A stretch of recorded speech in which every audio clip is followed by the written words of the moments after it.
America's capital has been the scene of historic drama this week, with Donald Trump becoming only the third president ever to be impeached. And now lawmakers have left for a holiday break without any agreement on the next steps in the Senate.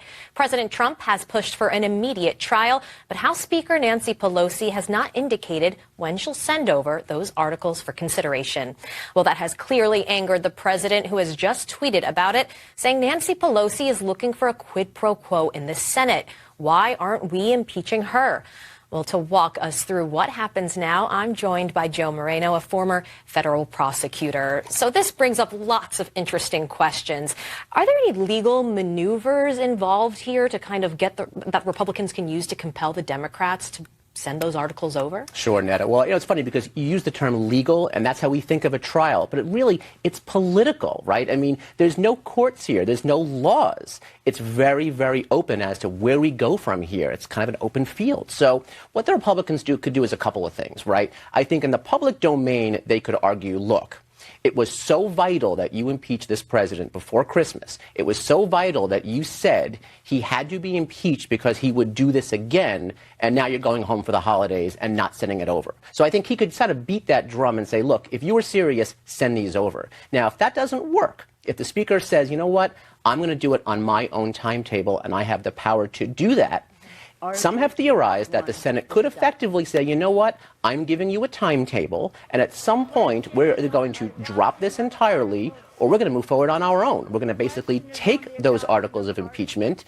designate whoever we want to be the managers, the so-called, the prosecutors basically, and we'll conduct the trial as is our prerogative. So what you're saying is this is really up to the politicians to decide if this gets even more acrimonious or if they eventually come to a settlement. This is what we get when we let politicians play lawyer, right? I mean, it's a dangerous thing, but that's the system that we have to work with. So really, it's such a wide open field.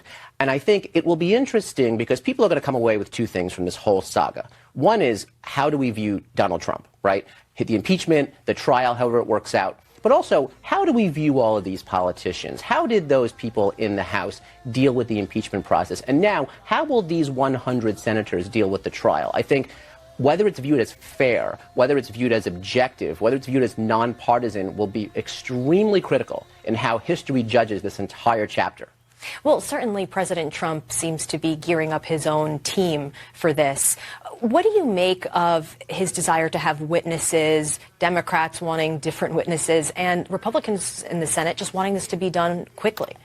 The president is a risk taker, and what he's suggesting is a very risky strategy because you don't know what those witnesses are going to bring to bear. Right now, the narrative seems to be this was a partisan effort in the House, and I only mean that because it was only voted on by one party, right?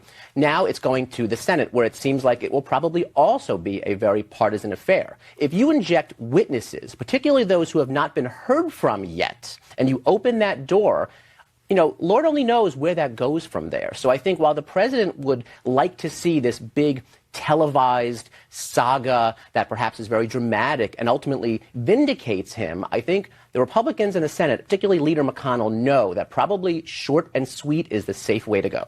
Joe Moreno, thank you so much. Thanks, Netta.